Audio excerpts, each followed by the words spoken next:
Hi friends అందరికీ welcome to my channel. ఈరోజు మనం ఈ వీడియోలో మరొక బిజినెస్ గురించి తెలుసుకుందాం.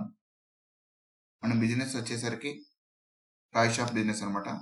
చిన్నపిల్లలు ఆడుకునే టాయ్స్ ఉంటాయి చూసారా, అలాంటి బిజినెస్ అనమాట. అది ఎలా స్టార్ట్ చేయాలి, దానికి ఏమేమి పర్మిషన్ కావాలి, ఇన్వెస్ట్మెంట్ ఎంత అవుతుంది, అలాగే ఎటువంటి రిజిస్ట్రేషన్ కావాలి, ఎటువంటి టాయ్స్ మనం అమ్మితే మన బిజినెస్ బాగా సక్సెస్ అవుతుంది, అలాగే అది ఎక్కడి నుంచి తీసుకోవాలి, దాన్ని మార్కెట్ ఎలా చేయాలి, ప్రాఫిట్ ఎలా గెయిన్ చేయాలి అనే ఇలాంటి విషయాల గురించి మనం ఈ వీడియోలో మాట్లాడుకుందాం.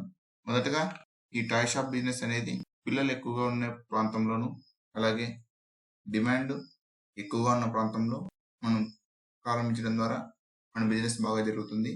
ఈ బిజినెస్ లొకేషన్ ఎక్కడ పెడితే బాగుంటుంది అంటే స్కూల్స్, ప్లే స్కూల్స్, అపార్ట్మెంట్లు ఉన్న ప్రాంతంలో ఈ షాప్ పెట్టడం ద్వారా మంచి లాభాలు వచ్చి మన షాప్ అభివృద్ధి చెందడానికి ఉపయోగపడుతుంది. ఈ షాప్ యొక్క ఇన్వెస్ట్మెంట్ గురించి మాట్లాడుకున్నట్లయితే చిన్న షాప్ కోసం 1.5 లక్షల నుంచి 5 లక్షల వరకు పెట్టుబడి కావచ్చు. అందులోనే stock, interior, furniture, lighting, licence మొదలైన వాటి ఖర్చు కూడా ఉంటుంది. ఈ బిజినెస్ యొక్క రిజిస్ట్రేషన్ అండ్ లైసెన్స్ గురించి మాట్లాడుకున్నట్లయితే జిఎస్టి రిజిస్ట్రేషన్ ఉండాలి, అలాగే షాప్ అండ్ ఎస్టాబ్లిష్మెంట్ లైసెన్స్ ఉండాలి. అవసరమైతే FSSAI food based toys like candy toys licence కూడా మనకి అవసరమైతే తీసుకోవాలన్నమాట.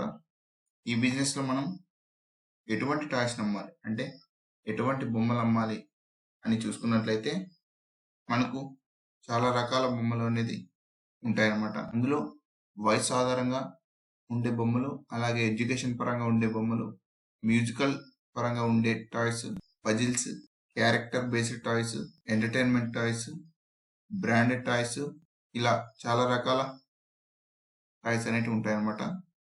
మనం ఇవి ఎక్కడి నుంచి పర్చేజ్ చేయాలంటే హోల్సేల్ మార్కెట్ ద్వారా కానీ, లేదా ఆన్లైన్లో ఇండియా మార్ట్ లేదా ట్రేడ్ ఇండియా నుంచి కూడా మనం కొనుగోలు చేసి అమ్ముకోవచ్చు. ఈ బిజినెస్ని మనం మార్కెటింగ్ చేయాలనుకుంటే షాప్ బ్యానర్లు లేదా డిజిటల్ హోర్డింగ్లు పెట్టడం ద్వారా మన షాప్ అభివృద్ధి చెందుతుంది. సోషల్ మీడియాలో ఇన్స్టాగ్రామ్, వాట్సాప్, ఫేస్బుక్ ద్వారా ప్రచారం చేయడం కూడా మన బిజినెస్కి చాలా అభివృద్ధికరం అని చెప్పవచ్చు. అలాగే మనం ఈ బిజినెస్ అభివృద్ధి కోసం పిల్లల పక్కన బడ్జెట్ ఫ్రెండ్లీ ఆఫర్లు ఇవ్వడం ద్వారా ఒకరి నుంచి ఒక్కరికి ఈ వ్యాపారం గురించి తెలియడం ద్వారా మన షాప్ యొక్క అభివృద్ధి చెందుతుందని అనుకుంటున్నాను. మనకి ప్రాఫిట్ అండ్ గ్రోత్ గురించి మాట్లాడుకున్నట్లయితే సాధారణంగా 20 to 40% మార్జిన్ ఉంటుంది. పండగల సమయంలో అమ్మకాలు ఎక్కువగా ఉంటాయి. ఆన్లైన్ షాప్ కూడా ఓపెన్ చేస్తే రీచ్ బాగా పెరుగుతుంది, మన షాప్ అభివృద్ధి చెందుతుంది.